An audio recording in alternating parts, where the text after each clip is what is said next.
uzibophezela kuwona. Sawubala umkhubo omuhle oqala ukuthi nje yenzi isiqiniseko sokuthi uyazi attenda izinhlelo zenkonzo. Akhuluma nge-attendance. Uyazi attenda izinhlelo zenkonzo. Bazalwane, akuphunywe kuhlanganyelwe kuyokhonzo. Sakhuthaza ukuthi bazalwane, never stay home kukhonzo. Unnecessarily. Christians, believers, noma kuthiwa yini esiyoyenza singafaka amandla kuyo, anokwazi kwesibulala inhloso suke sibulala umphumela naligama right, suke sibulala umphumela waloyo nto. Uma nje wenza into uyenza casual, awulwi nayo, ulwa nama results ayo. Yabona? So abantu abajimayo bayazi, abajimayo uthi mawuvuka ngakusasa hamba bayajima noma uyajoga, uma uzovuka namhlanje ugijime bese ukuthi udlulisa amasonto awu3 ungagijimi, usuyagijima kuleli lesi4, awusuku ungalwi nokugijima bese usukulwa nama results akhishwa i-exercise noma into oyenzayo. But yonke into oyenza ufaka amandla akho kuyona, uyobona umthelela waloyo nto. Mawufuna uqeda amandla ento iyenze casual, yabo uyenze. Yabo let's say nje hayi no umuntu othanda ukudayisa uyaphuma la ukhanda ispaza shop dayisa ngelanga usivale ungayi kodayisa, bafika abantu bangqongqoze bathi bafuna ama snacks, simple things bangawakutholi nabo sweet. Angisho angisasho business elikhulu, abantu bakulengana bakuthola ngelanga uvulile. Hayi ku impossible lo muntu lo angathola ama results nesivuno asicabangayo. Same applies kwintweni ezi spiritual. Make it a point ukuthi spiritual life sakho, izinto zakho zakamoya uyithatha serious. Lento okukhonza kube commitment. It's unfortunate bafowethu ukuthi ithathwa ezinye izinkolo lento yayintshontsha. It's one of ngiyibiza lento kuthiwa ngiyibiza ngokuthi ama stolen principles. Kunzima ukuthi ubone izinto ngabe zithine siyithatha serious uyibone senziwe amanye ama religion, izinkolo ezinye engakhonza uNkulunkulu ophilayo. You see, khona abanye abantu abahlonipha isikhathi sabo sokuya ngoNkulunkulu babo. Ngisho ngama ne-million. Ama-Muslim wama lapha phandle namne. Ngisho uzothenga isitolo sonke. Maku1 noma u12 angazi bathandaza nini manje. Maku1 noma ke bethandaza ngo12. Ngaloso sikhathi somthandazo wabo nge-hour lokukhuleka kwabo angeke ukwazi ukubathola. Bayihlonipha into ye-altar. Bazalwane bami, nathi let us angifuni silingise bona. Actually ibona abathatha into eyayikade yenziwa yithina. Bayifunda kithi lento. Babona sibakhelesi then ke bathatha lento yama uNkulunkulu esimkhonza uprinciple.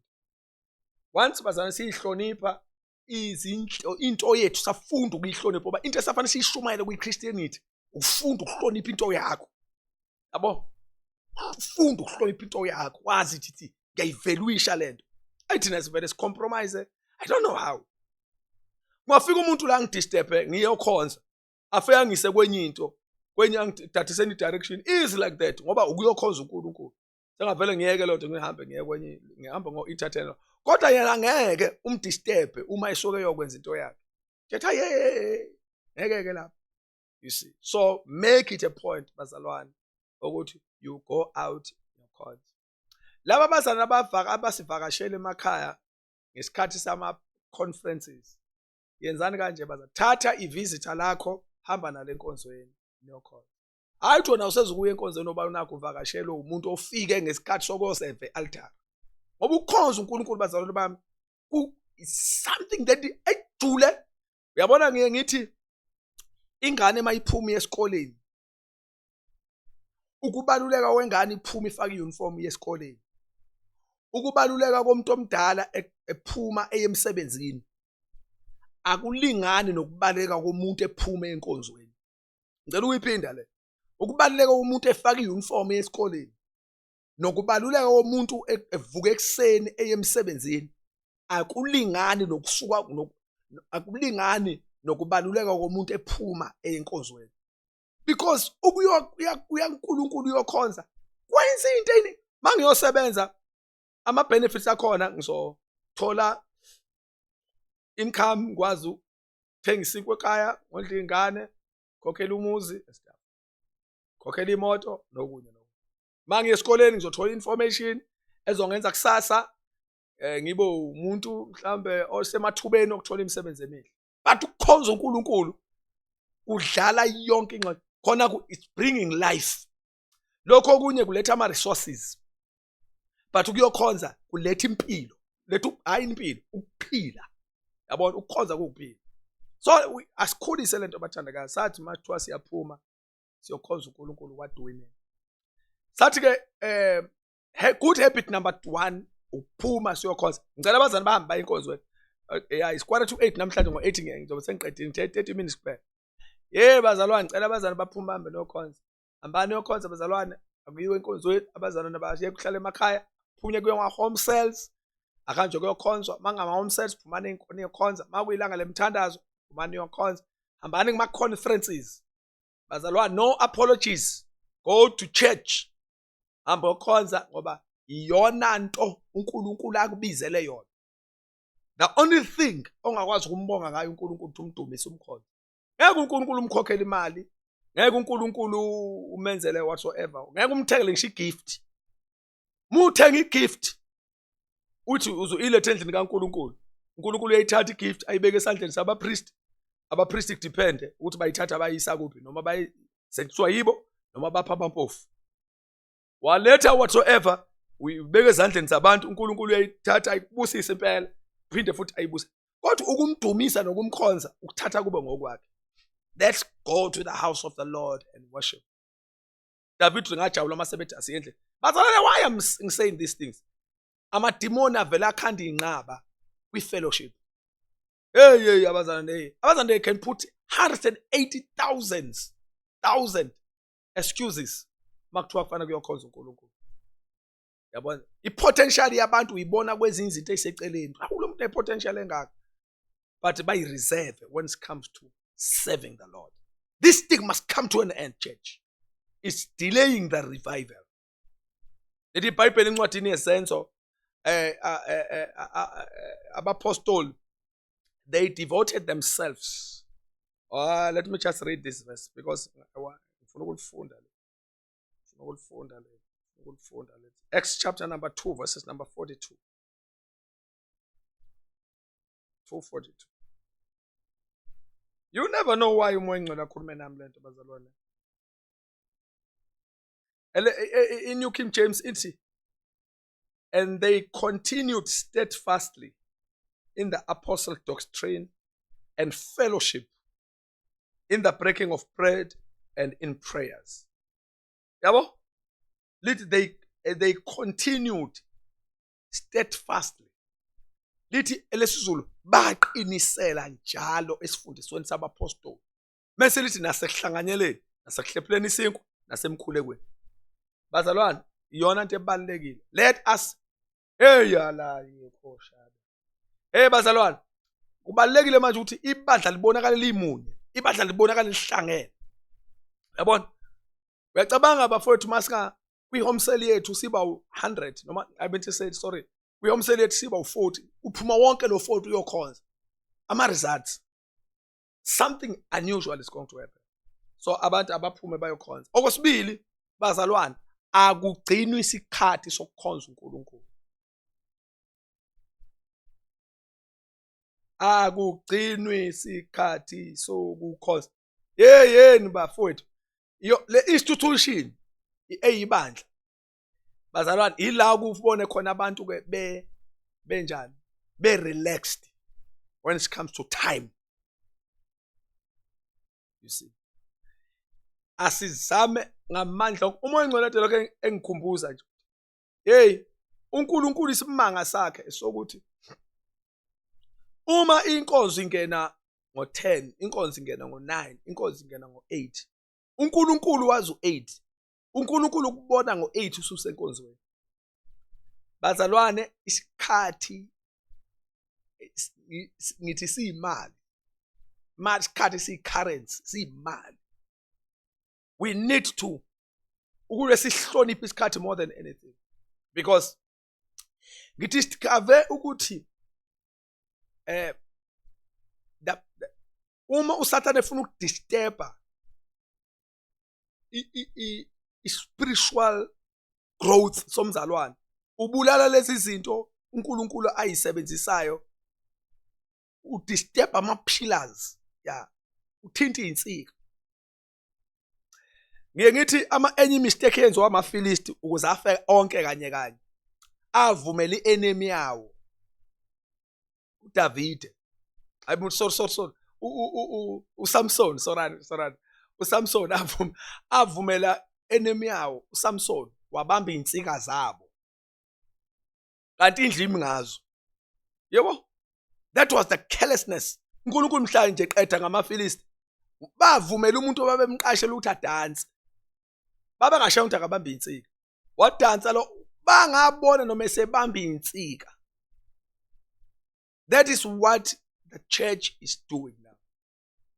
Uma isitha siyeka isitha sibamba ama-pillars, izinto esimi ngazo, thina singabantu be-fellowship, thina singabantu besikhathi, isikhathi siyi-order kithi, isikhathi thina masingena ngesikhathi uNkulunkulu usuke seqalile ukusebenza. Lento ukuthi sibe senkonzweni ngesikhathi esishiwo uNkulunkulu nesibizwe ngawo uNkulunkulu is equal to growth, is equal to power to us. Kungaba into oyibona ilight wena ukuthi hayi no, at least ngizofa. Khona abantu abangebezwa bekhuluma inganekwane engangithusa. Athi umuntu hayi no, mina mase nje into engiyele enkonzweni yizwe. Alo siniya khilahasha. Uyalene athi ngiyelizwe. Ethi yini izwe? Uyazi ukuthi umthandazo izwe. Uyazi ukuthi praise izwe nalo. Isezwini nje, mawuthi izwe usho yini? Ipraise izwe. Umnika lizwe. Lama announcements esenkonzweni yizwe. Ngisho bethiwa yipi item enziwe enkonzweni in line with the word of God. Izwe akhona ukushumayela kuphela. Uma sekushunyayela kusuke kuyile ngxenye kusuke kwenziwa lengxenye yezwi ekhulunywayo. Kukhona ingxenye yezwi ehlatshelelwayo. Kukhona ingxenye yezwi ekhombisa uthando nakwabanye salana. Ngisho kwenziwe welcoming to bingelela umzana oseduze wakhe. That is an act of the word of God. Uyangithusa ukuthi liphi leli athi yena hayi mina ke ngiya esikhathi sezwe ngoba izwi liqala mhla, izwi lokuqala nje olokufika ngesikhathi. Enkathi ufika ngesikhathi uqala ususezweni lapho. You are doing the word of God. Ngoba izwi umhlaba eliphila ikholo eliphila emhlabeni wezwi. Akuyona ipodium, akuyona ipulpit. No, izwi akulona ipulpit nokushumayela. No.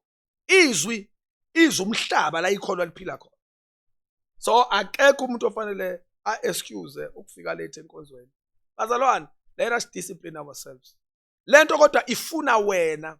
Yabona njengoba ngikhuluma manje. Ifuna wena uthathe responsibility. Ma ukhonza uNkulunkulu kwane value. Ngoba before uNkulunkulu umkhonze ngokumesaba, before umkhonza uNkulunkulu unyusa izinga lakho lokukhonza uNkulunkulu, fanele uqonde qade ukhonza abantu. Yabona mangibizwa mawubizwa umuntu omhloniphayo, uyeka yonke into and run to that person. Kodwa mawubizwa nje umuntu nje nomngane wakho nje, ungahamba uxoxa nabantu, wathi ukubiza idami yeke lonto gcina ngiyaya kuyena. Ahambe xoxa nabantu ambingelela abantu. Isambulo sikaNkulunkulu ubani? Usubona ngendlela abazana abamkhonza ngayo. Musu uyabona wonke umuntu ukhonza ngokwesilinganiso sesambulo sakhe. Ma uNkulunkulu embuleke kancane kuwe usamthatha khona abanye bonke umuntu uNkulunkulu ngazi ukuthi ukuyilevel yomngani, ukuyilevel ngazi kabani. Awukhathazeki uma ungayenzanga into. Awukhathazeki uma ingenzekanga into ofuza ubuyenze uNkulunkulu. Uzukhathazeka uma ungayenzekanga into oyenza kubantu, oyenzekanga mhlawumbe oyenza emsebenzini kuyiboss, uma ukhathazeka uma kukhona into ongayenzanga mhlawumbe to any person. But uma kuziwa uNkulunkulu ingabikho lento ukuthi iyazi angiyanga ukwenza into uNkulunkulu abethe ngiyenze futhi nangesikhathi abethe ngiyenze ngaso. Time church. Time. Bazalwane nabafunde ba church. Oh, Africans, God must help us. Africans, God must help us. Africans, God must help us. Time is so very much important. Abazalwane bafuzalwane, ngifuna ukuthi lento isijove. Qala la ngiyazi ukuthi wonke umuntu uzothi hey sengize ngajwayela ukuba late njalo lalela ke ngakho ngikhuluma nge-good habit. Maka wayiqala lo mkhubo omuhle wokufika ngesikhathi enkonzweni uzobona. Uzongena la emathanjeni, lo mkhubo uzongena emathanjeni uzobona. So now start qala manje. Wathi inkonzo mayingena ngo9 mina ngiyavuka ekseni. Ngifuna ngo9 ngisenkonzweni. Amabandla amanye aqala abe nama intercessions. Uma intercession iqala ngo8 ngikhona intercession ngiyakhonza. Ngesikhathi ngicela abazali babuka iwatch. Problem yabi yebandla alibuka iwatch wena ujabula usufikile esontweni ufike ngasikhatsini. Ngoba emsebenzini mufike late usayini warning. Yabo? Kusho ukuthi yonke into ekunikeza onama benefits kuyo kunendlela ediscipline, kunendlela ehlelekile ofanele uphile ngayo kuyo. Yes. So uma esikoleni uma ufike late uthola ipunishment. Uma emsebenzini ufika late usayini warning. Wokhumbula ke noma kungekho umfundiso ongenise officeini akusayini warning. Wokwazi ukuthi nasebandleni uma ufika late somehow ukhona lo omasterisha ibandla ongabi happy. So we must all sukuma bathandakayo sihlonipheni isikhathi. Challenge generation yethu bazalwane bami isikhathi. Okay, awengikhothana nali verse simple. Elishunyayela kakhulu abashumayeli. Leli iBhayibheli uJesu uJohani benoPetro. Zo 3 izinto ezivela kule scripture. Into oqala lithi iBhayibheli uJohani benoPetro banyukela banyukela ethempelini. Oqala sibona a power of attendance. Amandla okuya makuyokhonza. Mase lithi iBhayibheli ngehora leshiyagalolunye. Lela hora likashiyagalolunye ke kwakhulunywa ama watches around 3 o'clock. Ngehora leshiyagalolunye. iBhayibheli liveza isikhathi lapha ya. Liphinde liveze no power of attending. Amandla okuya enkonzweni ethempelini kanye nokuya ngesikhathi. Sathi iBhayibheli kwakukhona umuntu wayibeka eminyango kuthiwa umuhle oyekade engahamba. Yabo? Then sekukhulunywa nge-miracle lapha. Sonke siqhamuka sesishumayela le yapha ethi isiliva negold anginalo sukuma ngegama lika Jesu sukuma uhambe. Kodwa iBhayibheli liqalanga lona lapha. Liqale ngokuthi 1 banyukele ethempelini should ba attend. Uyacabangani ukuthi uNkulunkulu elungise imiracle ngoPetro noJohani ukuba bavele balova ngalolo langa. Laba le ndoda le yayiyagcina ingasukumanga or else uNkulunkulu wayizovusa omunye umuntu oyokwenza le yanto. God will use you mawuhlonipha ukukhonza attend and God will use you mawuhlonipha isikhathi. Bafowethu wonke umuntu ohlonipha lezi zinto ezimbili engisayikhuluma manje I'm telling you growth is guaranteed. Attendance, okay, attending and punctuality. Isikhathi ukuya enkonzweni nokugcina isikhathi. Promising you. Uma uNkulunkulu ezovusa ama leaders, wavusa kulabantu abantu abaningi bayithethu ukhetha uNkulunkulu ngoba no. uNkulunkulu uchecka ufuna abantu aba-principled because leadership is all about discipline. You see, you cannot be a leader if you are yabona sishodelwa ama-leaders. Angisho abantu abamaphambili, angisho abantu, ngisho ama-leaders. A leader is something, umuntu oyi-exemplary, umuntu okwazi ukwenza into abantu babukele kuyena. But if ungayena umuntu o-conscious, attending, urelaxa, ufeel comfortable, abanye abazali behlangene besekhaya, it's a challenge. Kuningi into uyilimaza ungaboni. Uyayidisqualify in the spirit. You see, you disqualify yourself in the spirit. Then you are ungabu umuntu wesikhathi, you disqualify yourself in the spirit. So that is so very much important. Our precious generation. Listen, Bazaran, I'm talking to the whole precious world. uNkulunkulu akakhonzwa abantu abaphume bayohlonipha ikhathi abahloniphe insuku zokhonza baphinde bahloniphe isikhathi sokhonza. That is so very much important, bazalwane. Never ever compromise when it comes to that thing. Once you do that perfect, as I tell you, God want to do wonders. God want to change the world. Go and tell them principled. Go and tell them they must take me very serious. I want to change their lives. God want to use you like never before. Ngiyazihlaba abanye abangizwa kodwa labantu engikhuluma nabo mina abantu engithunywe kubo bangizwa kahle. Omunye hayi uyibona umuntu okhulumayo nje. No, it's fine. But ngikhuluma nabantu mina abapreparelwa uNkulunkulu. God is preparing you for an assignment. Ukuze uphume ube i-genuine leader, you must hlonipha isikhathi sokuhlangana kwakho noNkulunkulu. Even shona kunama private prayers. Ngisho ukuthi uNkulunkulu ikhathi zenu zokuhlangana. Abanye ngiyazi ukuthi abanye ilimale lento yabona ungahloniphi kuye enkonzweni iyahamba lento ibe yini? Ibe ivirus. Bengifuna ukuba ibe isizulu sami si strong because ibe isihlava. Isihlava is a virus. Iyahamba lento iqala from you not attending the services, attending the what you call home cell services, midweek services, and we are going we are cooler. Emva kwalokho iya kwi personal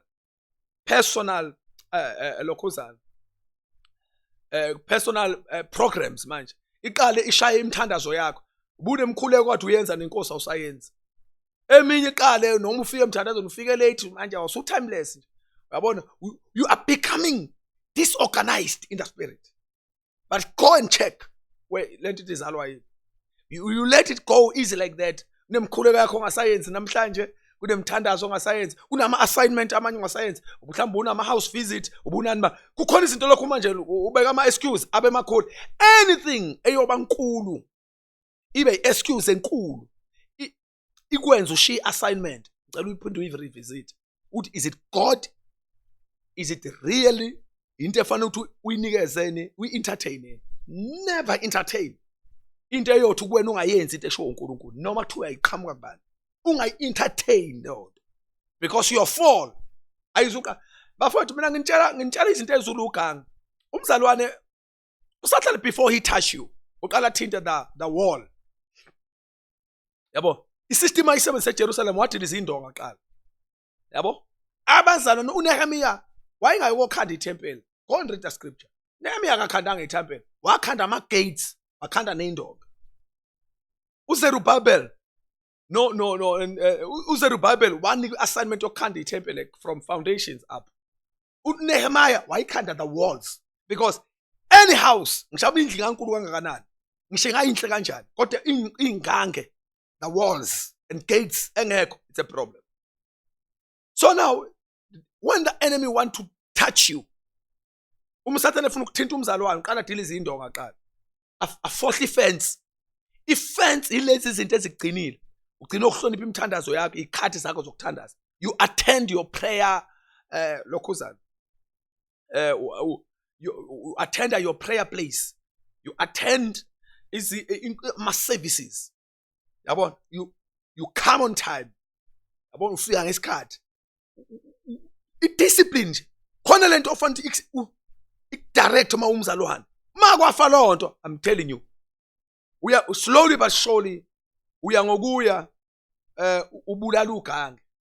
Fanele uSathana before he touch you uSathana fanele mayithi eshaya wena kusho ukuthi ama layers akho yabona ama layers akhavile are so thick yabo uze noma into punch ingwazwakala ipunch wena you need to anointing and ukugcoba fanele ugqoke libe ukhandeke thickness around you. But lezi zinto eziminor iBhayibheli nigadi impungusho ezincane bulala isivini. You begin to relax now, you don't go to church, others are going to church bayakhula njalo. You begin to relax, you come late to church konke kade yenziwa kathi ungekho. You see that relaxing spirit I want to fight against it because in ama result ukuthi ibandla lethu igeneration yethu ingabi neimpact yabona is iweight ibandla le igeneration yethu ingabi ne authority and power because usathana ubulala lezi zinto ezingama pillars nama spices ethu. Saziwa ngokukhonza thina, saziwa ngokuhlonipha uNkulunkulu nesikhathi sakhe. Sakhula thina kuthiwa hayi mufika lethi ingilosi yakusiza iyahamba. Yabo? Cha usiza iyahamba ingilosi yakho. Wonke umuntu wayitsha ukuthi hey ingilosi yami ngazihambi. Manje awuba relax abantu baxoxa amahlala. Buka ngisho befike lethu behle nje emotweni makuthi behle emotweni. Bazoke bame phandle baxoxa amahlaya. Angayikhulumi ngalabo abazalwa nesithi sikhonze endlini bebe phandle bona. Angibazi labo. Angayikhulumi labo ngoyibuya ngizoyi-addressa lale. Lo sithi ibandla lonke lisendlini. Indlu iduma kukhonza bona bamphandle. Angibazi benzani baxoxa. Abasima khagadi, abasima security, baxoxa indaba nje phandle. Yabo? So ayisha ngikholelwa lo. Kushathi uyiphi level? Ayikho level engakwenza ume phandle ibandla likhonza. Akhonzwa abantu lapha khonza uNkulunkulu. So we need to bring those things to life. Church, let us be serious when we serve the Lord. Time and attendance. Attendance. Those are two serious things. Sasa will be looking close to izinto ofanele uzibambe ebalekile. Izinto ofanele uyiprepare mawuzo enkonzweni. So besibuka kusasa preparing your offering. Ingakuthathi ngesurprise lento kuzonikela esontweni uyazi uyenkonzweni kuyanikela. Uzonikela you prepare your offering. Uzobe nginama details ayo kusasa. Prepare your Bible and your diary. Ngizobe ngisasa. Kuyazi ukuthi sesiphile ekhathini zama gadgets. So sesiphatha iPad and all those things. If okay, it's good if uzokuthatha sama notes, but I also encourage you to must have your diary. Diary akwenzeki ukuthi usicishile noma iwile yafa. Yabo? So that you will keep. Ngizokutshela ukubaluleka kwe-diary kusasa ngizobe ngikhuluma ngalo yonto. Kubaluleka ukuthi ungayilahli izinto uNkulunkulu ayikhuluma kuwena. Ezinye ayikhuluma kuwe personal, ezinye ayikhuluma kuwe through the prophet or the servants of God in the church. Ayitshingi izinto abazalwane. Ngizokutshela kusobe sikhuluma kusathi ukuthi unengqondo eyodwa njoba ithatha lento nje manje angeke ikwazi ukugcina yonke into ekhulunywe kuwena, but your diary will do so. Ngizonibaluleke ngitshela ukuthi hey bazali neshalofini bakanifayelani izinto manje ama messages nezinto ezikhulunywa uNkulunkulu. uNkulunkulu ufika ukukhulume nawe even nje emkhulekweni ungabuza obhala. Yabona umuntu olahla nje into ey-serious ngeke uthenjelwe izinto zasembusweni. Uzoyidemote. Ngisho uNkulunkulu efuna umuntu azomphakamisa amsebenzise for that generation. Uzothi uloya ilolu uhlobo nje. Ingakho wakhuluma noJohn loba lezi zinto ngoba ziqinisile futhi ithembekile. Kwathi wayibhale lezi zinto. Write it down. Ngoba kuthiwa bhala umbono ulobe.